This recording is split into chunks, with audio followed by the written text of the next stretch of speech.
Omar looking like an evil villain just casually crunching on his apple while he plots. What you plotting? So it's like the next manga you gonna read? Like Facts. is that what you're doing? Like, what's going on? Are we finally, gathering to take down the government? Like, what's happening? Bro, Let me know so I could dress appropriately. government beat my ass. Just bro. need comfortable shoes. Listen. Just need comfortable shoes. Belmont. Okay. I don't got that. You know what? Never mind. Never mind. Catch y'all next revolution. Catch y'all. Do my best. Wow. Catch y'all on the next uprising. If y'all live through that, I'll see y'all The on the other revolution will side. be put on layaway. Welcome to Do It For The Lord. My name is William. My name is Nolly. I'm Omar. Jesus fucking Christ. What in the actual fuck? What in the actual fuck is happening The here? idea just hit me. Yeah. You want to do you trying to do the Green Lantern spectrum across your face? Is that what's happening? Yeah. Do I have? I don't have. Do Green. you ain't got Avarice though. You ain't got Indigo. You know what I'm saying? I We dig don't into the have crates. all those. We have very limited colors. I want to say thank you for tuning in today. Please, if you enjoyed the video, like the video, comment on the video, subscribe to the channel. We are making our push. We're almost at 4,500 subscribers, so you know what I'm saying. We got other Black Nerd Problems things going down, which we will obviously get to later in the channel. But as always, I gotta ask my homies, how we doing today? How we doing? Horrors persist, but so do I. Ooh. Oh, good. Okay. There's a little Jedi rise on into that. Okay. All right, there we go. There's hope in there. That's different. There's hope in there. There's That's hope nice. in there. I Ooh, we remember to really take my lowered the bar. medication. We really lowered the bar for hope. That's cool. Yeah. Hell yeah. The bar is in Limbo hell, tonight. and we still trip on it on the way in. So Omar, how you doing? I'm here. Happy to be here with y'all. Yeah, that's what's up. Look at you. Oh, trying to be nice and uplifting and community and shit. I am trying so hard. Things are going okay. I don't know. I'm in Ohio. The rainy season has been insane. Oh. listen, don't talk to me about rain. It's just been, it's record numbers That's for crazy. Central Ohio. It's rained hard every day, at least for the last week and a half, Yeah. maybe. That's my kind of weather. That's your kind of weather? That's your get down? Yeah. You get inside, you're just like, Listen. oh, I gotta play games today. This is after my head being. Facts. Every time.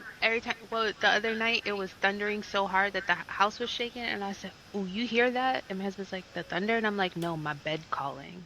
It's real. I'm about to Because- snuggle, turn on the TV. It's as close to a snowy day or a snow day Yes. that we can get as an adult, right? Yes, because it don't be snowing no more. Thanks, global warming, Yeah. boiling, whatever it is at this point.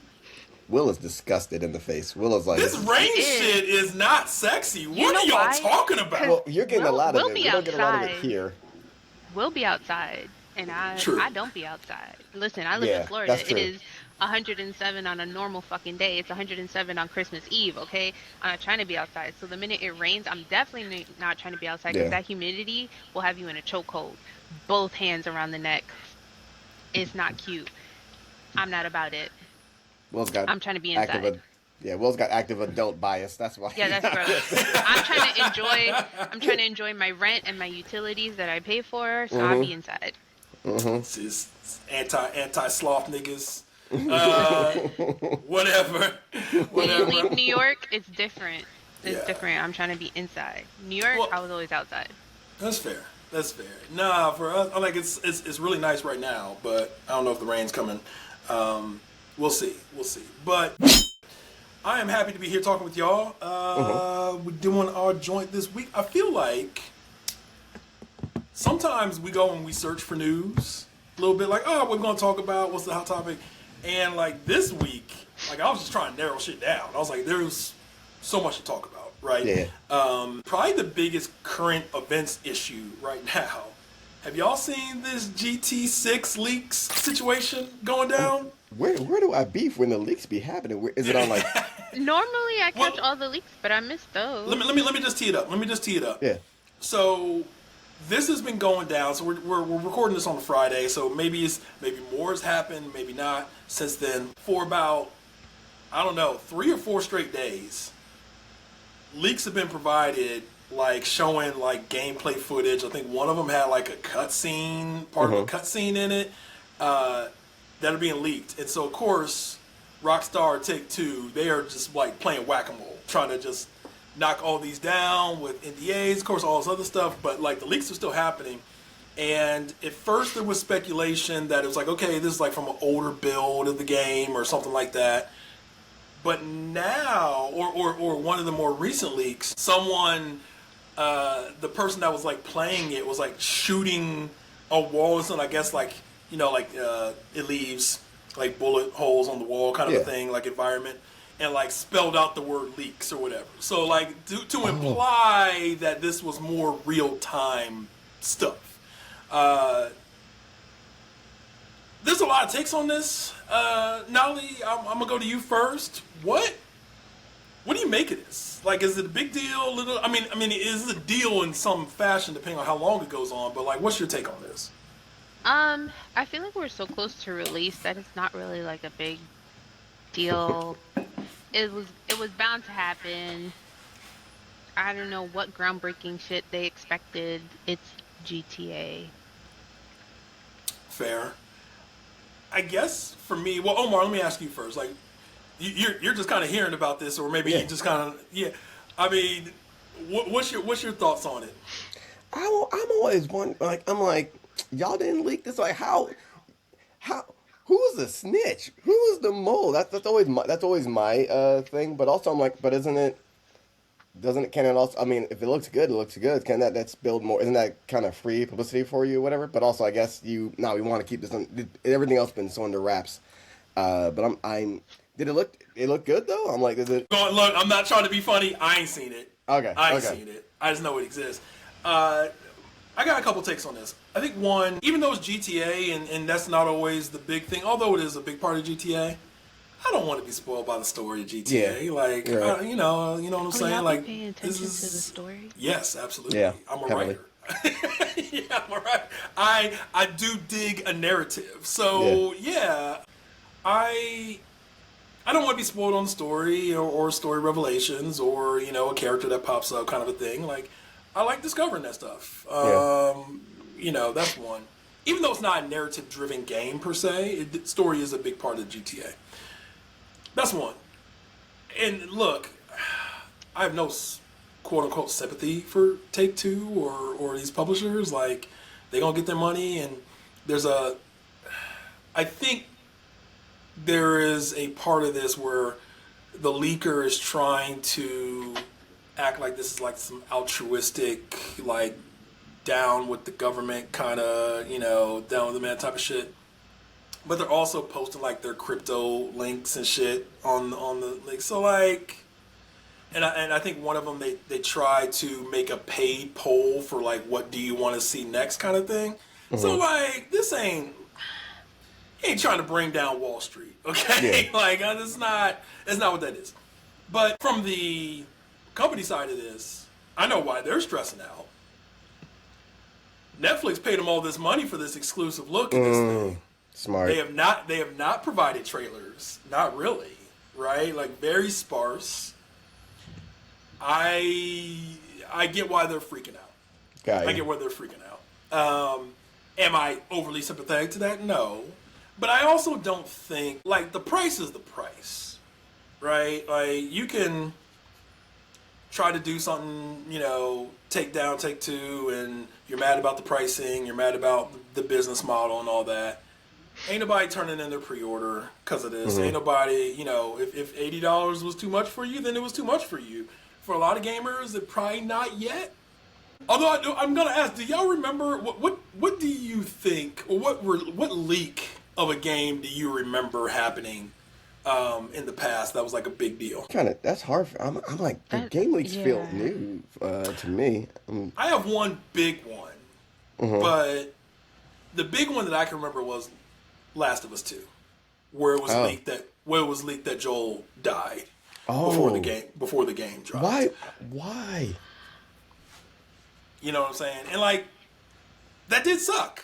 Yeah. Like I remember catching that link and being like, okay, you play as Joel through the whole freaking game. Like It's not like he was some side character. So, but stuff like that can definitely have an effect. But I'm curious, what it means, if anything. And this is probably for a future podcast episode, but I think we should do something on like the right length of spoilers, like for movies and such, because it reminds me of like when Spider-Man came out, and like the next day I'm seeing scenes in the movie on. I'm like, yo, it's within 24 hours. It's insane. We live in such a, because remember when we used to have to like wait a whole year for a DVD to drop? Yeah. Sometimes even longer. I remember the DVD used to have shit. Yep. Interactive menu. Yep. Deleted scenes. Cast interviews. I think we passed the point of no return a long time ago. 100%. Yeah. I think, of course, social media. COVID, I feel like, had a big play. For sure. But that's also like that was a social media thing, right? Where that was the connectivity, and I think the revenue sharing aspect of it and being able to make money, like I could put it on YouTube, I could put it on my Twitter, I could put it on Instagram, and there is less incentive for people to not share their content that has spoilers in it, right? We are people that cover,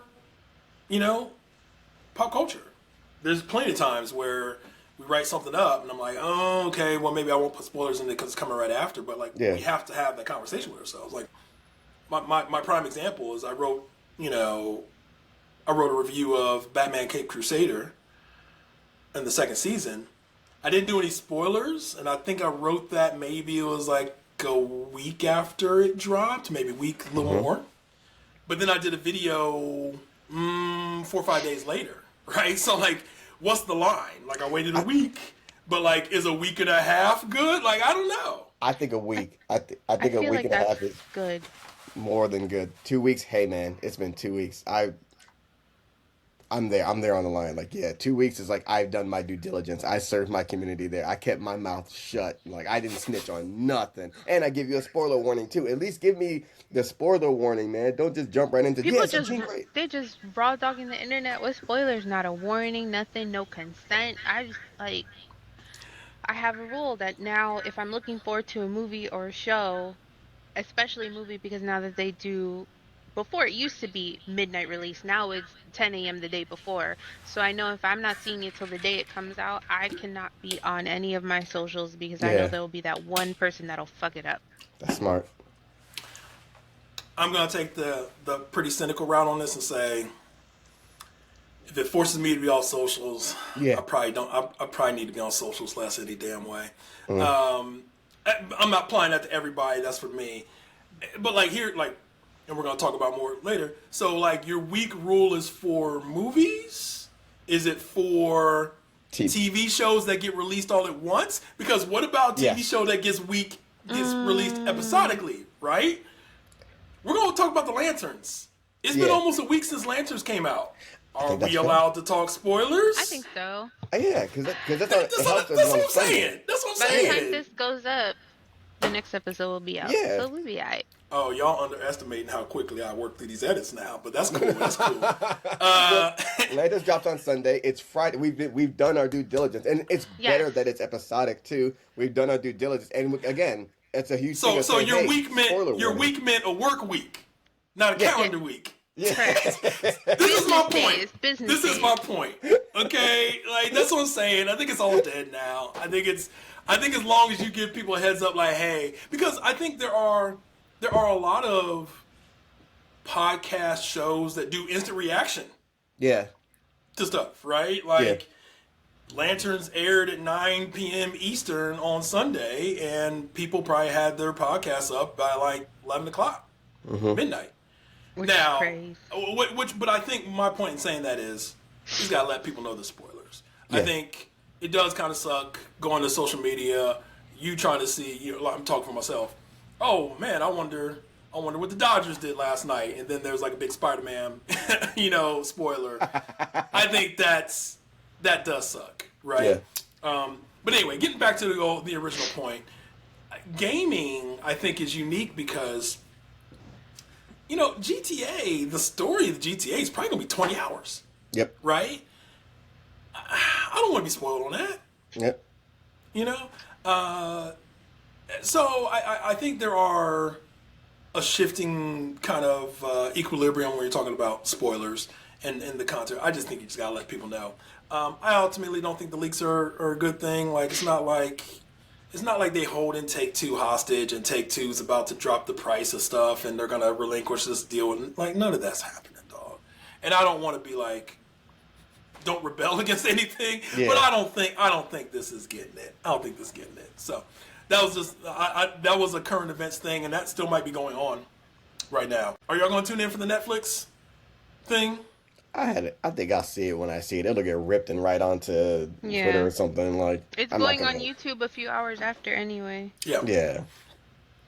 That's one of those where if I'm sitting at my desk and it drops, yeah, then I watch it. But I ain't gonna like, oh, I gotta rush home because Netflix is about to do this GTA thing. I'm not breaking this. I'm not running the stop signs for this. I'm not breaking the speed force to go see GTA 6 clips. I'm not. I'm excited to play it. I'm excited to see it. But no, I'm not doing that. So let's talk TV. Yeah. Let's talk spoilers. Yeah. Let's talk Green Lantern's light. Yeah. So Lanterns finally dropped. Waiting for this.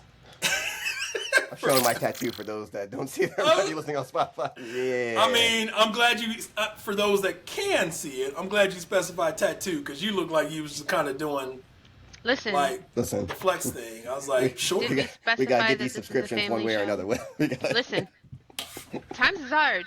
Yeah. You got to get creative with the marketing. Yeah. Speaking of which, we got sponsorships for BNP. Oh. For BNP. Omar might show you more of his shoulder if you sign up for a sponsorship. Seriously, though, we are doing the Founders Deal all the way through September 1. Heavily discounted. Being able to get all our content. That's going to be no paywall for the site. And there's obviously other advantages you can get for the higher tiers you go up. But we just trying to keep this thing rolling. We appreciate y'all supporting. We'll have a link in the comments or in the description when this airs. Boom. Let's talk Lanterns, y'all. Let's talk Lanterns. As I went to Nolly for our gaming news, Omar, I'm going to give you the floor. Give me first impressions. You wrote the review for it on Black Nerd Problems as well. We'll include that. What you got, fam? What do you think? I'll go first.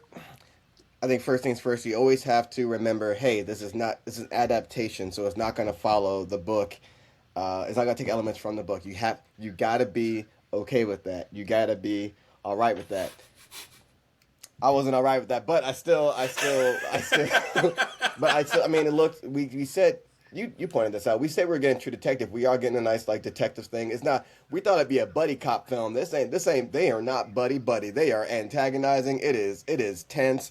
But it was framed as True Detective, and it paces like that. But you made a great point of it being, this is training day. And I'm like, yeah, isn't training day. Can I make a quick aside? Just because, and we're talking about Lanterns, but I want to talk about, because that's how, and I think everyone took this because that's how the showrunners build it. Yep. They're like, oh, we're trying to do a True Detective thing. Yep. Very smart on their part. This ain't fucking True Detective, okay? No, True Detective, first season, you had the two characters. One, the other thing that people, I think, forget about that is that, Marty actually outranked Rust Cole. Rust was actually, under Marty in the first season of True Detective. Their power dynamic was still on a level playing field, and it worked because of how rebellious Rust was, and Marty being kind of more straight-laced or trying to appear that way, all that stuff. We're not going to get into True Detective lore, but they were more on equal playing fields, and Rust was not subservient and reporting to Marty, right? I think that's the dynamic that changes this. So I when I was talking to Omar, I saw it more as Training Day, as there is a big overall plot, mystery, crime, whatever. But they are not on equal playing field. And the way that John is played up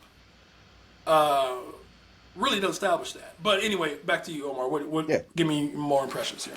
And you do wonder, in the end, do they embody these characters? Yeah, they embody these characters. Kyle Chandler, that, that is Hal Jordan. You're taking some liberties, but there's certain moments where I'm like, yeah, that's my Hal Jordan right there. Aaron Pierre, we knew he'd be a good Jon Stewart. You know, like the Colors casting issue aside, you know, we knew he'd be good. But like those are Can two I ask different you a question on that specifically? Because I think he was outstanding. Do we think Jon Stewart would have a little bit more, not rebellion? Yep. Yes. But a little bit. Am I using the right term? You think so? Expand on that and why I might have that feeling. So that I can jump into this. We saw in this isn't, I guess, a slight spoiler warning, where we saw how Jon is being groomed to become a Green Lantern through the tactics his father uses by shooting an apple off his head to see if to show that he is not afraid, whatever. So it seems like this is something Jon wanted all his life by looking at Hal Jordan. That is not how it happened in the comic books. The Guardians did select Jon Stewart. They kept that. And Jon Stewart sees Hal Jordan. Hal Jordan tells him what the job is. He's like, all right, well, there's not really many jobs for a black architect at the moment. I'll give this a job. I'll give this a shot. They had to check out this politician that had an assassination on him. Jon threw dirt on this dude's face, like almost like a blackface reference, to as a get back to the politician because he was racist. And when Hal Jordan first met Jon Stewart, we see these cops just disrupting these dudes playing chess in front of a barbershop, and Jon Stewart is stepping to them like, yo, they're not doing anything wrong, and it's him against two cops. And then the Guardians are like, yeah, we want him. And Hal Jordan's like, you him? Him? He's like, hey, we don't care about your bigotry. He's like, no, it's not that. It's just this guy clearly has a chip on his shoulder. And at the end they called Hal racist. They like, look, we know, and literally like we don't care about your Coastal City. We know Coastal City ain't got it integrated like that. Yeah, and Hal's like, whoa, no, it's not that. He has a chip on his shoulder. But I got black friends, man. I got black friends. It was Jon Stewart that showed Hal Jordan that this race riot that this politician was trying to have happen. So actually, Jon Stewart was the one that solved the case, and Hal Jordan says, I think I shaded you. The way he said, I judged you wrong. Basically, like you're good for this, and Jon Stewart said, yeah, no problem. So that's a good example of like that's more of his wheelhouse. Yeah, you think it's one way, it's actually the other way. That was a false gunman you went after. I found the real shooter. It was going to cause this, and it's like, oh, and Hal Jordan's like, oh shit, okay, and Hal is a conservative person too, especially in the comics. He's conservative, straight laced. We're not seeing that kind of Hal here. It looks like Hal is the much more. He has always been rebellious, but like even more so, something has happened to Hal Jordan, and we saw that. We're gonna get into that. Yeah. Talking about the beginning, Nolly, what was your kind of first impression? Like, I don't know, first few minutes of it, characters, all that stuff. So I'm going into this blind because I don't know DC things or lanterns, especially. Sorry to be a disappointment. I felt Omar judging me. But I am seated. I am sat. I'm interested to see where this is going. I may do the autistic thing where I have to deep dive and learn all the things that I can about something so that I can be fully immersed. So ignore my Google search history. But I enjoyed it. I was in there. I feel like there's the chemistry between Chandler and Pierre is really good. Yes, I think so. That has to be the focal point of the show. Yeah, I think it has to be the focal point of the show. And similar to Omar, I don't have nearly the encyclopedia knowledge of lanterns that you do, but Nerd. I'm a Green Lantern fan, and I think Chandler's doing an awesome job. I don't know that I recognize this Hal though, because most iterations you can look. The comic's been going forever. You can always find a version of somebody that kind of validates blah blah blah, right? I think the maybe kind of bitter, very antagonistic to people that you know are your allies, Hal, feels a little different. Like most of the iterations of Hal that I remember, or at least kind of stuck in my memory, are a little more welcoming, a little more because let me say this. One thing I think is fairly consistent in the comics with Hal is not insecure. Hal is like very confident in their abilities. there's the rebellious streak, there's being one of the best Green Lanterns, you know, whatever, blah blah blah. And so I think insecurity usually leads to people being more standoffish with people that are like doing your job, right? I do like, you know, like one of the things I think about in the animated series, which is like one of the just treasures that is like lost to freaking time, I feel like, that Hal felt some kind of way about Guy just because they were so different. Yeah. And once upon a time, this is my sector, and now there's a gazillion, you know, it feels like Earthbound Green Lanterns kind of a thing. And so I think Hal felt some kind of way about that initially, but I don't see Hal as being insecure. And I get insecure from this one, right? Like, hey, I know what I'm doing, but also like pipe down, Junior. Like, that feels a little off for me. But I think Chandler's killing it. But that Hal feels a little different. Feels a little different to me. Not like 100% out of character, but just different.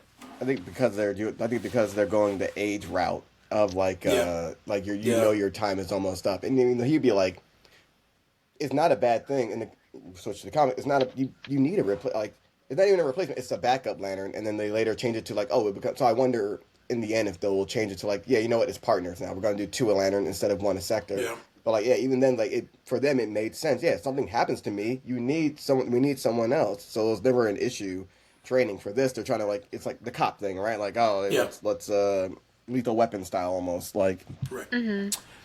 Let's get into some spoiler warning for folks now. It's been out, you know, obviously for a work week, which is Omar's measurement for when spoilers can drop. You know what I'm saying? You might have just got off your shift in your bank, you know what I'm saying? So you can come home and you can listen to this now. So we're going to talk some story-specific spoilers now. One of my favorite elements in the beginning of the episode was the consciousness backed up to the ring. And that made me feel a little bit more at ease with this Hal because it shows that there was a version of the Hal that's a little more familiar in the comics. So kind of being like, well, just not, you know, not chipper, but like just a little bit more radiant, a little more involved, a little bit more optimistic and hopeful. Like that's the thing about Hal. I think Hal's very optimistic. I think that comes through in the comics a lot. So like that was not really as present in the present, but I thought the backup consciousness and having a little more awareness of that was pretty cool. I don't like that made my man drive to freaking Nebraska or fly to Nebraska. That was crazy.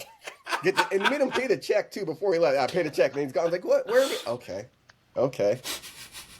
Pay the check, get to the airport, get through customs, security, get to the spot. What? Crazy work. I mean, I liked it, but it was crazy work. And then they finally get to the town. Nolly, what kind of vibe was you getting off this Nebraska small town murder situation? Sundown town. And I tweeted that out. I was like, oh, this feels real Lovecraft country when they was trying to get out of the town. Whew. I'm light skinned, and even I would be like, I'm not going outside.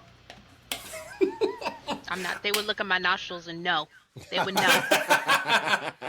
That's not a Nebraska nose. I would put that is not a Mid-America nose. That's not a cousin sister nose. That's not a cousin sister nose. It's not. That's a Jackson 5 nostril right there, and I'm not about it. I could have my best Farrah Fawcett wig on, and they would know. They said lips looking a little too full, and I know that's not filler. Say, girl, you can't get your hair done around these parts. You're not from around here. What if that was the test? That could go through your hair, honey. What if that was the test? If you show up and you come walk in and like, hey Betty, do you think you can do her hair? No. Okay, well I got some news for you, girl. I don't think you can be. You can't be. Listen, I feel if like Betty can't do your hair, we got a problem. Meanwhile, Betty looking like every other white suburban mom with the slick back, slight puff hair. Betty can't do hair, period. But if she can't pass a comb through it, I guess that's a more acceptable test than like brown paper bag. You gonna let them get close enough to run a comb through your hair? Absolutely not. Don't touch me. Don't. No instruments may you pull out to actually go near my head. Absolutely not. So because now we have talked about race in this show. I do feel compelled to talk about pretty much like my only kind of ick parts about the episode. And I said this when I was tweeting out. Like, I am a big Lindelof fan. You know, I survived Lost. I think there's a lot of awesome parts about Lost. I think the show Lost. I actually think the Lost pilot is still one of the best pilots in TV history. Like, it's just kind of insane what they do in that first episode. But like, I think Watchmen is a masterpiece. You know, Leftovers too. So a fan of a lot of the work. But I think a valid criticism is a lot of things. A lot of the shows have elements that bring in race and how they deal with race. And it's always clumsy. It's always a little fumbly. And the first 5 minutes of this episode, yes, it's a William Tell reference. Yes, it's about fear and overcoming fear and all that. And there might be other stuff going on with John Sr. Like, there's a very real possibility that, like, John Sr. is not, like, just John Sr. Like, there's some theory crafting going on there that's possible too. Right? Now, that would be a big departure from the comics and all that, like, for sure. But there's a possibility that there's something else going on there, right? We black, man, we ain't shooting apples off each other's heads. What are we doing? What are we doing? It went where I didn't think, okay, listen, this is how I said, oh, he's making him go outside to get a switch. Damn. And then he pulled out the gun in the apple, and I said, "Oh, we're not that." But that's the thing, Nolly. We're not that black. We're not that black. Like, and also there was I saw on the video the reference that if you look, there are multiple bullet. Yes. Oh my, there were so many, and I was like, how often are they doing? The neighbors ain't calling. They've been doing like a height chart with this, basically. Correct. Like, the neighbors not calling. This is normal over there. Is it a white neighborhood? Because then if it's a white neighborhood, it might be normal over there. But, like... So, it's extreme, it's all that, but, like, it's one of those things that when you look at it, you're like, was this cool? And my response is, but we black. Yeah. But we black. Y'all I don't know, dog. It also doesn't make sense because, like, okay, they weren't supposed to be up watching the TV. And then, like, oh, this is the punishment. Okay, now let's go get it. It just those are two. The extremes are two. Now, I don't have older siblings. I have a younger sister, but I do have older cousins. Let me tell you something. Yeah. In the black household, let me tell you something. Yeah. If you are doing something that has the potential to get everyone in trouble, yep, your older siblings are not going. It's ass whoopings. Yeah. Like, what are we talking about? You get vetoed. Like, you don't get a voice. You don't get a voice. No. You gonna get someone. One brother gonna put you on the ground. The other one gonna turn the TV off, and we all gonna act like we was reading or some shit when Dad walk in. There's no way. Kyle hooked on phonics under the couch. Like, hurry up, John. John, you gonna get us in trouble. The fuck? No. So not exactly. I was the oldest, so I was whooping ass. I'm youngest. Oldest of which means 6 girls. Which means Omar, you got an ass whooping or a punch in the chest or something once or twice when it was evident you was about to get the whole crew in trouble. Like, nah, man. Like, I'd say something and get laughed at, and I was like, I guess I'm just shutting up. All right, I'm just kidding. I guess I'm over here. So I do feel like there was a lack of black consulting in the first 5 minutes of that episode. Yep. And my thing is like, no, you could have had John do something. Exactly. That was, because even if, and again, I wouldn't have loved it, but if they had John shoot the apple or do something that like put the father in danger, but his whole thing is, 1, I'm proficient, and 2, I have no fear that I'm going to hurt you, because like that would have been dope. But they kind of taken the agency away from John in that. Exactly. Like, I think there's just an opportunity missed there. Anyways, so that's how that opens, and then we see John, see him in the boxing ring, see him like waiting for, and like the first time we see them on screen together, obviously Hal is trying to provoke John a little bit, and so we see John's discipline, which I like. Back to the original point I kind of want to see John stand up for himself a little bit more than this. John just takes it. Yeah. He just takes it. And it doesn't feel like they have boundaries yet. Now, look, it's one episode out of how many episodes in the season? Probably 10 or something like that. I know that's going to come. It's a little hard to watch in some parts. I don't know. It's kind of how I felt about it. Yeah. But I don't know. But as the mystery progresses, I think the setting is awesome. I love theory crafting about all these characters that come into it. Like, could they be someone else? I think we probably all have the same favorite part of the episode, which may be the interrogation part. But Yeah. we'll get to the interrogation. We'll talk the interrogation at length.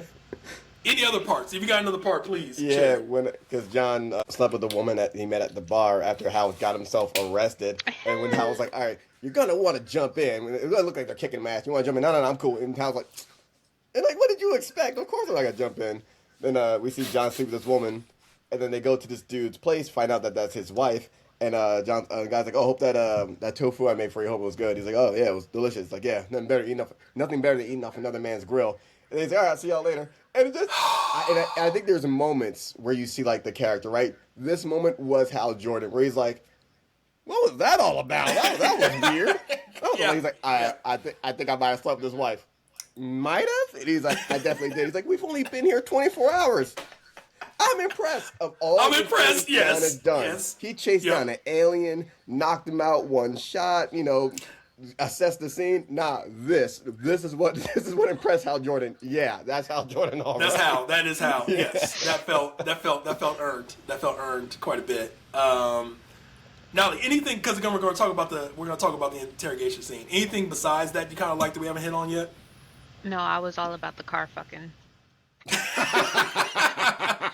And then when she pulled up and said, "That's my grand," I said, "Ooh, you For look the good." record, It's all about the John has used the ring to put himself in bubble wrap when he was when the car crashed, and to light the cigarette of a woman he just had sex with, that he doesn't know her name, has probably known her for less than an hour. I was also like, that's dope for both of y'all. I appreciate that for both of you. Okay, interrogation scene. Again, the big headline from that scene is that Hal's questioning him. So this guy, survivor, he was at the scene. It's the one that John chased down at the football stadium. And Hal's like, "This dude's an alien. I know he's an alien." And he's questioning him. Of course, they're in Nebraska. He asked him about, because this is taking place in 2016. So he asked him about President Obama. And he has like no real opinion on him.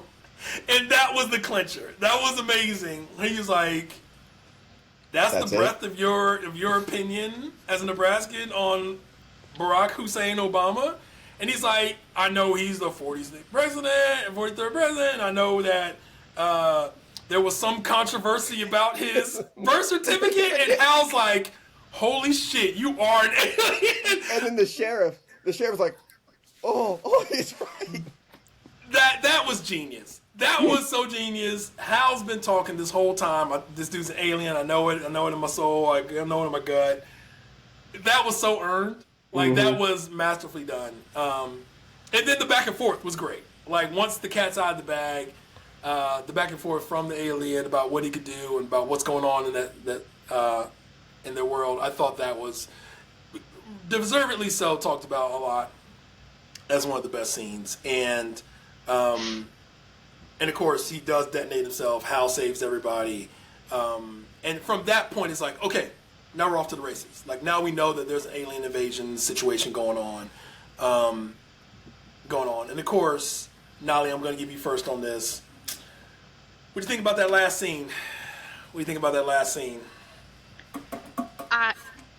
10 years later. Omar got closer, and I was like, "Huh?"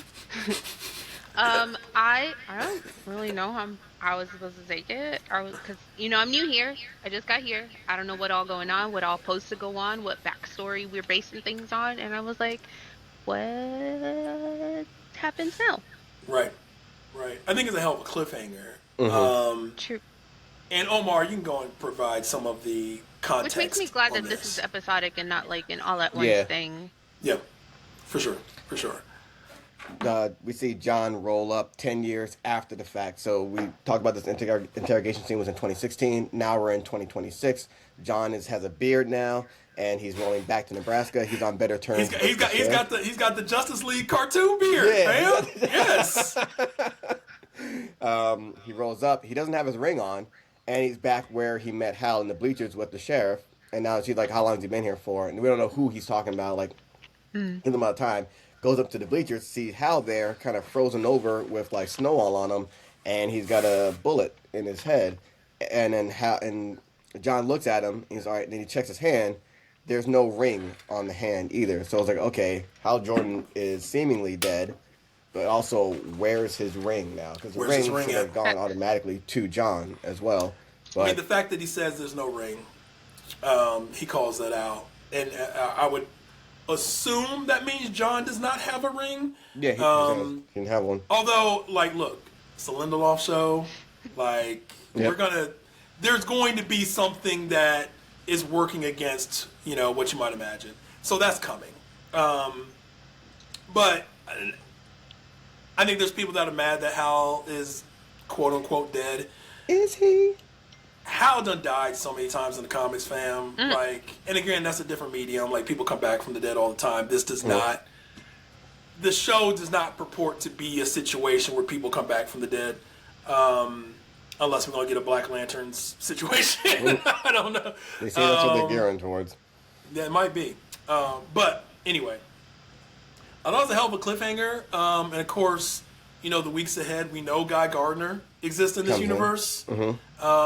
So did the ring go to Guy? Is this how Guy became a Green Lantern? Because I think there's some playing with the timeline there a little bit. Because Guy got a ring in 2020. Guy got a ring in 2025, but it's his. It's not Hal's ring. And this is like explained after the fact. And I'm like, when you gotta explain things after the fact, like in the post notes, but all right. And also, do we believe Hal is dead? Because we learned two things. That from that hologram, we know it's a hard light construct as well. They can touch and everything like that. Yeah. And we learned there are 14 aliens, species that can imitate humans on Earth, and absolutely. Like, and no X-ray or anything can pick that up. They can go undetected. Right. So there's two, like, not Chekhov's guns, I guess, but like, there's two I mean, elements. it could be a dead alien. Yeah. Right. Impersonating Hal. So all those things are on the table. I'm intrigued. I'm in. Do I think it was like a perfect pilot? No, but I thought it was really freaking good, and I'm in. I'm all about it. I didn't notice. Because it also reminds me of Men in Black, and then in thinking of that, I was like, yeah, he chased that alien down faster than Will Smith did. I'm like, Will Smith had to go through a whole obstacle course to get dude. Yeah, wasn't that like climbing buildings and shit? Yeah, he went on a whole parking lot structure and shit, doing parkour. I did joke when I was kind of talking about it online. I was like, I had the over-under on them having Aaron Pierre running in like 7 minutes, but they waited like a whole 15 minutes to make him run. Just because, you got a super athletic dude, you want to showcase that off. So I thought it'd come quicker, but I knew it was happening. He was bad. That form was crazy. He was crazy. I'm like, he's Jesse Owens with the form. The hands were open like he was running down and looking up. I'm like, this is track. I'm like, this is track starting block shit. Look. It did kind of make me want to go back and watch Rebel Ridge again. Yeah. I have to say, the appreciation of that performance only grows for me. Yeah. Like, I kind of can't believe how good he is in that movie. And how much that movie is just like a perfect vehicle for what he's doing in that movie is... Anyway. Quickly, I want to talk about X-Men 97 and Season 2. And Omar's reaction kind of says it. My very quick one, some cool moments. I think it started really well. It felt rushed. It felt unearned. It felt like they tried to do a little too much with not enough payoff at the end. That's my quick review. Omar, what you got? It felt like the TikTok cuts, man. I can see where you cut in from the original stuff. from maybe both the Mayo stuff, and then had that new dude who did What If, and it felt very What If toward the end as well. Yep. And it's just because things were going fast, but then that pivot, and I'm like, this is, and then like towards, yeah, even with the end with Rogue getting powers, and then like there was no fight at the end, really, just them like power of love. I'm like, this feels very What If and very like, oh, we're speeding up. And I can't get over. There's one comment that I cannot get over because it was after the fact after the X-Men season. It was season 1 was great. It was a good season entirely. This season it was not cohesive, and there was a comment that was like, "Yeah," it said, "Bring Freak Boy back," and I was like, "Yo, I can't." I'm like, maybe we That's can funny. Hannibal Lecter him or something to like, you gotta just spray him with water when he gets out of pocket. That's funny. But it shows like duality, right? Like, okay, you got this guy that was a problem and whatnot, but like the writing was strong, and you see how it's in trying to work around that and edit around that. Like, you got a product that was not as good. So like, it seems like, all right, season 3, we're gonna have to start over from scratch now. So what's it gonna be? Nolly, what you think? It did. I feel like the whole season kind of gave me What It vibes because I feel like we jumped a lot of places and it was very what if. But I still enjoyed it. Like, for what we got, I enjoyed it. I feel like it probably could have done to just stick with whatever they had originally planned, even if Bowie wasn't there anymore. Because y'all released the first season and cut him before it was released, so why did we not learn from Jonathan Majors? Did we not learn? We could just keep it trucking. At some point, I don't know, we probably won't do this, we got enough stuff to do, but I would love to just do a whole deep dive about Jonathan Majors. I think this is the most fascinating situation happening. Not to derail it, but you mentioning Jonathan Majors. It's been such a weird, like... The weirdest. How did we go from... like Lovecraft Country to starring in Ben Shapiro movies, and then everything in between. I mean, the short version is, again, not to get too far away from the X-Men topic, but I think the short version is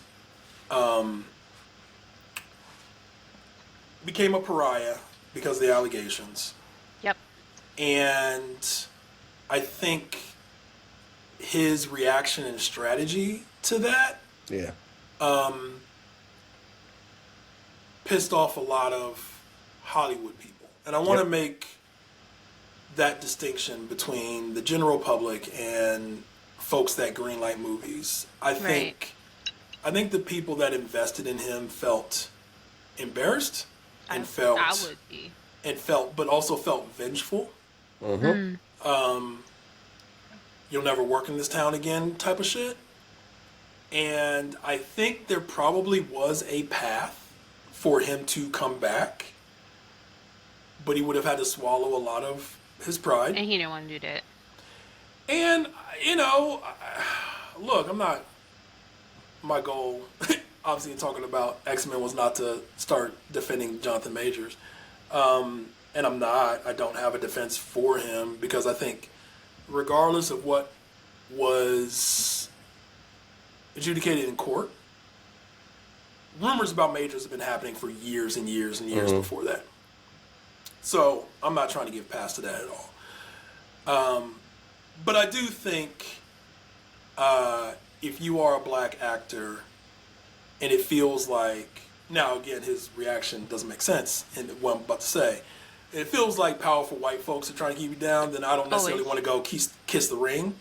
Right. But then you go do Ben Shapiro movies talking about... Which is wild. Which means I don't have a defense of him, because him and I would think about things completely differently, right? I could be down on my luck on the streets because Hollywood kicked me out, and I would never be like, you know what would help me pay some bills? A Ben Shapiro movie. I would never. Yeah. I think it's one of those. I would do porn. He's like, who's gonna cut the check? Who's gonna cut the check? Porn. And you know what? Jonathan Majors probably could have done that. Probably could have done that and done fine.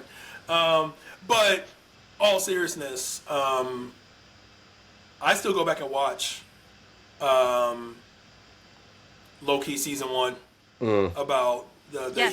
the he who remains scene is one of my favorite monologues in the last, I don't know, 5 years or so, 5+ years. Anyways, maybe we'll do a whole Jonathan Majors blowout some other time.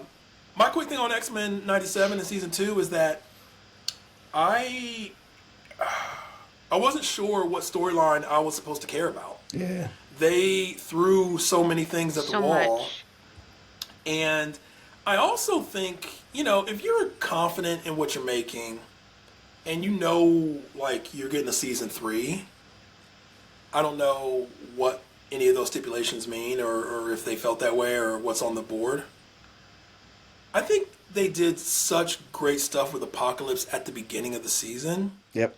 I don't think it was necessary to have Apocalypse reemerge by the end of the year. I think that's a season three thing. Yep. I think that's a tease. You think it's coming. Okay, we know what happened in the past. We know that there's this looming threat. I think you put Apocalypse on the shelf, and you do it like a Thanos thing. You put Apocalypse on the shelf, and then season three, like mid season three, Apocalypse appears and just wrecks whatever you thought was going to happen. Like, that would have been a very cool thing. You've already laid the groundwork. You know it's a future past thing happening, but I think them trying to bring back Apocalypse in whatever fashion by mid-season and have that kind of be the thing at the end, it felt sloppy. It felt rushed. Um, you know, the Gambit thing was not amazing in my opinion. Just, I don't know. What Omar? I was gonna say Gambit as a horseman, look right out the pocket. Gambit as the Death Horseman, right out the comic pocket. The white hair. I'm like, oh, this is beautiful. For sure. Kept it here. Once you did the Gambit with Apocalypse and stuff around here, I was like, all right, we can, hey, we can, Pack it we up. can, Pack it up. we can, hey, Wrap all this up. Yep. and then Rogue with the Eternals, and I'm like, all right, we can the double decker sandwich to pack up. We can. I'm like, what are we doing right? And then here? why Nightcrawler got a sacrifice? This big sis, or little sis? Why rather. Nightcrawler? Don't get me Yeah. started, because I'm like, this is- here's the thing. Y'all gonna learn this if you haven't learned this already. With comic book characters, if they are not white, I don't care if it's She-Hulk. I don't care if it's Nightcrawler. We claim them as people of color. Yeah. Okay, so Nightcrawler sacrificing himself for Rogue, I was not feeling that at all. Anyways, staying with X-Men. I'll give it a little segment here. Staying with X-Men. We got some X-Men live-action casting news. And obviously, I mean, the big headliner, Nolly, I want to go to you first on this. The big headliner was, of course, Storm. What do you think? What's your grade? What's your grade on that? I'm gonna give it like an 8 out of 10. 8 out of 10. I feel like this is a fresh slate, right? Because she's not done film. She's only done theater, and I feel like theater gives her the background and the skill and the technique that I want to see from a goddess. Like, I want her voice to be booming. She knows how to throw her voice because she has to speak to an audience in a theater. It has to reach the back. It's not, she's not dependent on post-production, audio manipulation. Like, she knows how, she's gonna be in there. And she's black and she's beautiful. The hair is giving. They better not stick her in a fucking mohawk or I'm gonna lose my fucking mind. Lose my mind. Okay? I don't want her in a smooth, slick little bust down. Like, I want Storm. And I need the hair to go with it, but I think the casting is a great choice. It doesn't give it, like with Halle Berry, we knew what she was doing prior, so I felt like we knew what we were getting going into it. I feel like this is a clean slate. It's going to give us, we don't know what to expect, but I feel like her theater background is going to give us something good to go off of. I'm happy about it. She's black, she's beautiful. Works for me. Yeah. Omar, what'd you think? I'm happy. They're all. I'm glad they're all theater kids, and this is exactly what I want. I'm like, oh, I don't know. I'm not familiar with these. A bunch of their work. I'm not familiar with them. I'm like, yes, exactly. Yeah, just like you did with the Avengers, right? Like I remember. I like that. Not Chris Hemsworth. Somebody named Chris Evans. I'm like, I'd follow Evans. I'm like, oh, you're in a bunch of stuff I like. Oh, you're Captain. Okay, like. Here's your. We're giving you the pedestal to step up, and I'm like, these are a bunch of people that I don't, and I that a bunch of folks whose work I do not know. I like that because we're gonna be here for a while. So let's get this shit rolling. This is exactly what I want. I'm like that's funny because I'm like I don't recognize any of you. Yeah, we're gonna fucking cook now. Like same thing we did with Tom Holland. We didn't know but then I think that gives so much more freedom. So I think Tom Holland was the key to this because I think they said, look, we can keep doing this thing where we find, and like they are actors, I'm not taking away from anyone's craft. Do we want to keep trying to find celebrities for these roles, or do we want to find actors? Correct. And of course, if you could do both, then awesome. But they've been going the celebrity route. Yep. And we don't think about it because it's been so long, but like Spider-Man made Tom Holland a celebrity. Yeah. It didn't happen the other way around, right? And so I think that's what they want to try and recreate, and that's an awesome move. That's an awesome move. I have some hesitations with it because I'm worried that we'll get real actors.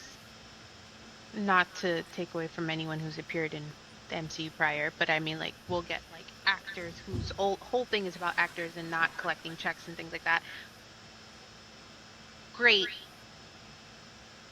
When are we going to fix the writing? Like, when are we going to go back to quality writing and not the shit that we've been tuning out because we had very minimal pushback, minimal competition, so we could do whatever the fuck we want and people would just eat it up? Like, when are we going to... It doesn't help to get quality actors if you cannot give me quality material for them to perform. Yeah, I don't know, dog. I don't know. I think it depends on whose movie it is. Yeah. You are describing the exact situation that the WWE faced when they got rid of all their competition, and then the quality just dropped. And it was like, this is what we're like. That's a very good fucking point. Yeah. I think it's going to depend on whose project it is, what the priority is. I mean, we've talked about this, or at least this very known thing about the Marvel formula and what you got to do about jokes and stuff like that, attention spans and things like that. I think it's. Yep. I don't think it's like an easy fix for them, but I think just like anything else, you got to make it a priority. Like with this, they made the acting and performances and the fresh face aspect of it. They made that a priority for, which is tough because nothing fuels these comic book movies more than fan casting. Right? Like that's what keeps people interested between projects. It's like, oh, this person would be awesome. Well, that takes recognition of someone. That probably takes them having some celebrity to them, right? Like you don't see a lot of things going viral on Twitter of people you've never heard of being, proposed to play a part. So they got to make it a priority. And, are they going to prioritize a well-written superhero film over something they think can just make a gazillion dollars? I think you're kind of betting against the wind there, but we'll see. Yeah. But cool news. I thought they kind of knocked it out the park, and I think people looked the part and they got the resumes for it. They know they have to do X-Men right. They know they have to do X-Men right. They can't really mess around and make another bad X-Men film or have another horribly cast X-Men casting. Like, not trying to take shots at her, but like the Alexander Shipp thing, like, set us back a little bit, right? But I also think that covers up a lot of the people that have very uncertain futures in the MCU, specifically women. Obviously, we've talked about a lot of the black characters and casting that happened before, about kind of the purge there, but we haven't talked about Captain Marvel or any of the Marvels, actually, right? About them not seeming to. Now, I would be shocked if there wasn't some presence there. If that was, obviously that was one of the things that led into the X-Men being in the universe in the first place, was then the Marvels, right? So I'd be shocked if there was nothing, but they ain't been in no press, right? Mm-hmm. So I don't know. We'll see how that goes. Anyways, let's pivot. I want to talk a couple quick hitter things. We talked about the GTA leaks at the top of this. Some news came out, and I think this is going to be a trend, but some news came out. Control Resonant is going to be one of the biggest gaming releases of the fall, for sure. Sequel to Control. Fantastic game. I am super hyped to play Resonant. So Control Resonant has a release date, but then it also has a release date for its physical copy that is later. How much later? How much later? I think a couple weeks. I think it's less than a month. It's just another example of this whole war we're going through with physical media, and they can be like, no, we're giving you a physical release. But... And that's the thing. It's like they're obviously trying to encourage you not to buy the physical copy, because who wants to wait 2 weeks? Like, people aren't buying 2 copies of this game, right? So who wants to wait for the game to come out? I mean, some people are going to do it, but obviously the goal is they want you to buy it when it's first released. They don't want you to wait for the physical copy, but they're trying to fulfill we made this obligation that a physical copy's going to come out. Nolly, what you got on that? I'm at the point where I'm fed up and I'm willing to wait, because why am I going to pay physical prices for a digital download that in 10 years you could be like, you know what? You don't actually own it. It's mine now. Like we went to a store yesterday and they had like physical copies of like older DVD movies. $45, $54. I said, be so fucking for real. Jesus. Be so fucking for real. I'm glad that I had some of these movies in my collection already. But like, I was tempted to buy some of them because I was like, what if they're off streaming one day and I can't find them, I can't download them, I can't buy them digitally? Do I just never experience this movie again? Is it just over? Is the party over? Yeah. Like, So I'm like, I mean, you could try, but I'll be patient. I'm a millennial. We've been through enough. I'm nothing but patient, because my whole life it's been, things will get better. So I'm nothing but resilient and stubborn. I will patiently wait for a physical copy. Thank you very much, actually. Fair enough. 50 cents. Fair enough. Omar, what you got on that? I'm like, doesn't that feel like a waste of money then, if you're just hoping for them to buy the digital? Like, and the physical, I mean, the joints have been printed, right? Yeah, okay. Like, I think, just let them know. But I think there's just this concerted industry-wide effort to show you don't need the physical copy, right? Man. I think there's hey. We got a system. I understand, and it's corporate greed that fucks up the system. But like, just let me have my thing. Why do you keep trying to take things away from me? But we'll make more money. I don't fuck you and your money. Just let me enjoy my thing. Because like, when what was that? Cyberpunk 2079, whatever the hell that, when Cyberpunk came out and that shit was like, it was a bomb and everything. They stopped selling the game digitally and everything like that. Still had a copy. Go like, this is history. You know what I mean? Like, this is a moment in history, and so you can't to not be able to like to physically own something and let it be like stripped from your hard drive. Like, like we're really gotten into an age where you can't not put the hat on, whatever. You didn't even put the tinfoil hat on. We've really gotten to an age where like someone said like not we, but they've colonized everything up here, taking so much land and things like that. It's like, okay, we've gotten everything we can out here. Gotta do it in the digital space, baby. Let's put on the helmet, let's put on the VR and own up everything we can. It's infinite space here. Let's get all the gigs and terabytes we can now. Like, I'm like, God, we just when when does it end? Yeah, I think it sucks. I think it's corporate greed bullshit. 100%. It's disappointing. Like again, it's one of those things where now this one I don't know. I don't know if they just gonna do what they want to do, right? Like I don't know. I think if there was a big enough, and Control is one of those games where it's gonna be a big game, but it's not the biggest game on the slate, right? Obviously GTA is on it, blah blah blah, and you can make the argument that maybe Blood of the Dawnwalker might be like a bigger like marketing thing right now. Like I mean, we talked about Wolverine last week. Control was critically acclaimed. I don't know how much it sold initially, but like became a classic, all that, right? Alan Wake universe, blah blah blah blah. I feel like it sits at this very interesting point where the game is big enough, but not so big. Like it's not too big to fail. Yeah. Right? Like there's a world where, and I don't know how, it looks amazing, I think it's going to be great. But like there's a world where something happens where Control doesn't hit the numbers. It's not like GTA 6, right? Like GTA is going to, it's on pace to be the biggest entertainment release of all time, right? There's a world where if there was like a soft boycott of Control, and be like, nah, we're not buying the digital. Like we're waiting. Where like there's a big enough, I feel like that could make actual change. Yeah. Like that's a game I think sits in that sweet spot where it's big enough where it would hurt, but it's not so big that it's too big to fail. I think that's possible. So I don't know, man. It sucks. It sucks. It's disappointing.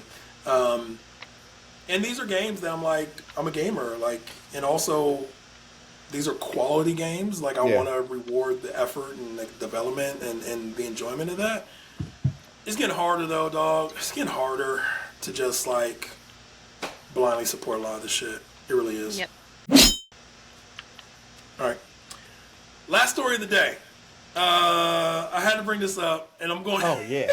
I wanted to bring this up because I think this is a fascinating story on multiple levels. I need to make sure I do the due diligence. I need the due diligence here. This is from Complex Magazine, right? Complex.com. I want you to think I'm going to any other parts of the internet to get this story.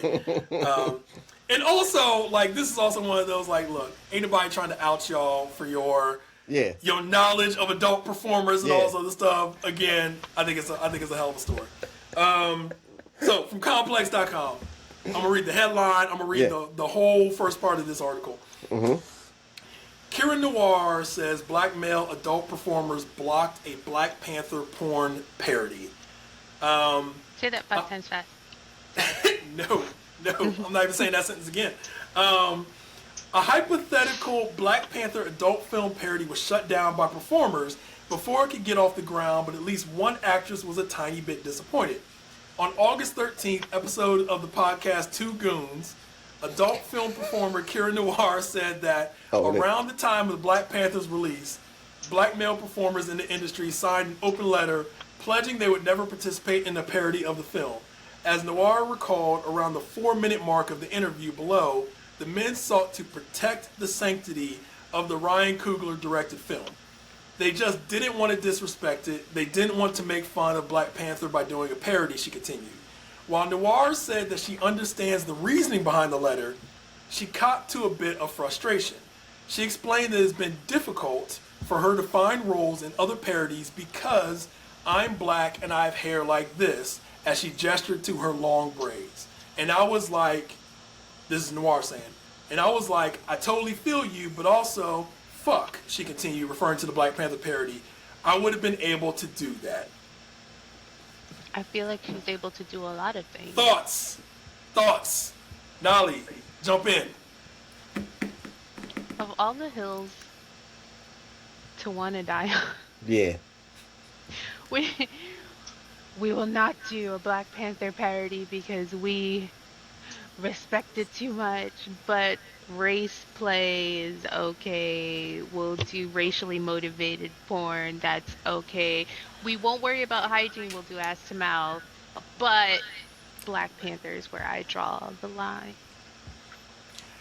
You know the Fuck first her thing I pH balance. Black Panther is what I'm worried about. Ain't even gotta say nothing else. That's the fire You- pH balance is That's crazy. amazing. You know what it made me think of? It made me think of On the Wire, the Sunday Truce. Yeah. Like you could do like the exact quote, which is one of my favorite TV quotes of all time. I mean, you could do some shit like "What the fuck," but never on no Sunday. And like the fact that they were like, "Nah, man, that's Coogler. Nah, man, that's homie right there, right?" Like this is like the gang members that protect somebody else. Like, nah, that kid gonna make it. That kid gonna make it. This life, he too good for this life, right? Like, We gotta protect him. We gotta protect him. No, you hit them that they books. You hit them books. The fact they raised it up for Coogler is amazing to me. It's an amazing, amazing thing to me. There's so many levels of the story. So that's the one element of it. I don't know how to respond to Kira in this particular moment. Listen, I'm like, I were you the one that was willing to cross the picket line? I feel like she kind of got singled out a little bit. I mean, they're doing the interview with her, like she can speak for other people. But I kind of am curious. I was like, were you the one holdout? Were you the one I feel person? like she probably was. She was like Drew Barrymore during the writer's strike. And I don't want to mischaracterize her, knowing nothing of her politics or whatever. She might be one of these folks that is like, trying to do more for sisters in the adult film industry. But it's not a great look. It's not a great look. She's trying to do more. I took it as her being like, I get it, but fuck, I could have done it. I'm not gonna do it. I'm just saying. I'm just saying. See, but that's one of those things. That's one of those things, though, where is she just saying because it's not gonna happen, or the ambiguity. If it was like a 4-5 vote, Yeah. she'd be like, okay, I guess we doing it, right? No, I thought it was fascinating, but yes, back to probably the biggest part of this, which was Nolly talking about, is like, there's probably so many issues in the adult film industry when it comes to race, when it comes to portrayal, when it comes to exploitation of literally black performers, that this was the hill is amazing. There was GL2814_3 is a dude I follow. He's hilarious with comics and stuff like that. And my man, that's where I first saw it. He was like, "Yeah, I don't think you got bigger fish to fry," because I think it was either him or someone else that was like, "But you did 12 Years a Slave," the parody. So there,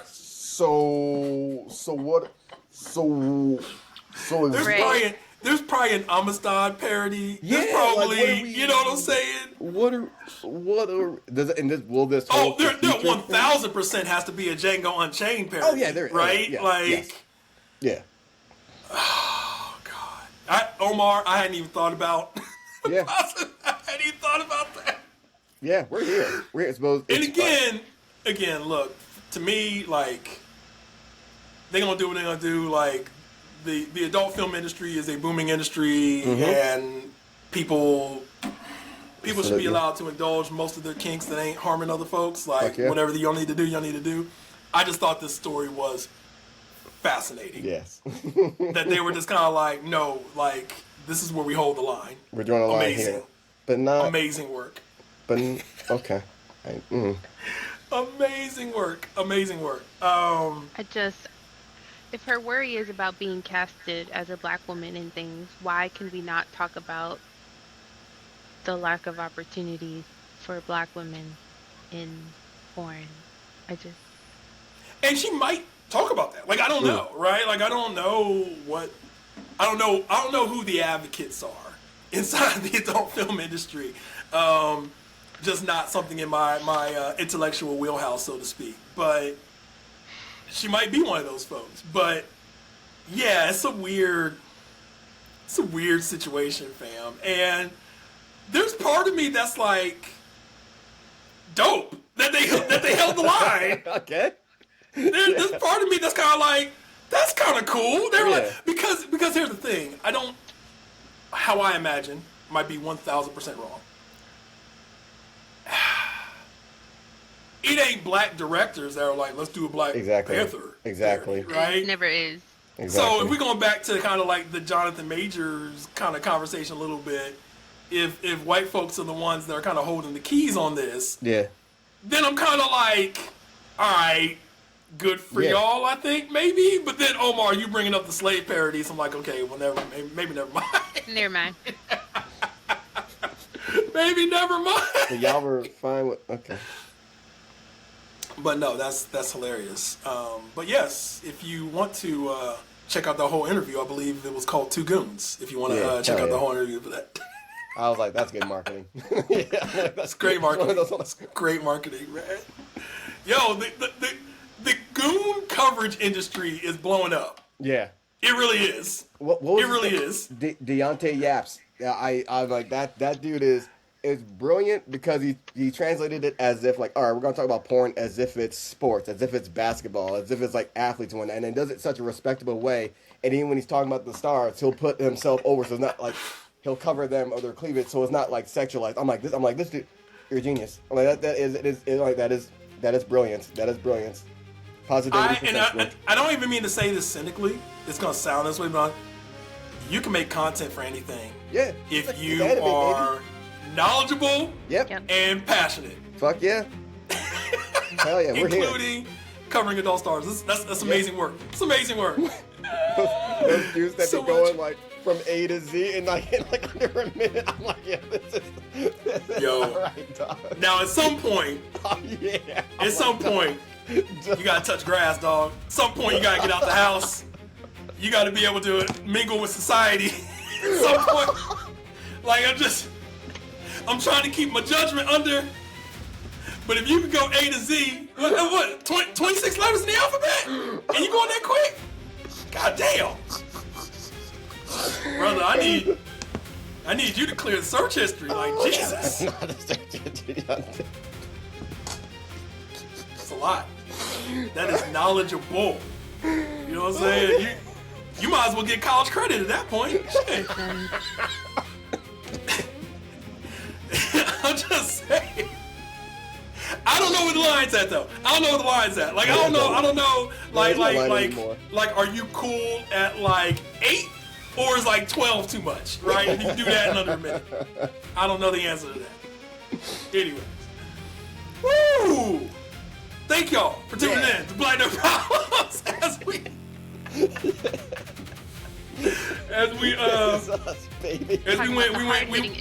hard hitting issues. We went goon adjacent for the last 5 minutes of that.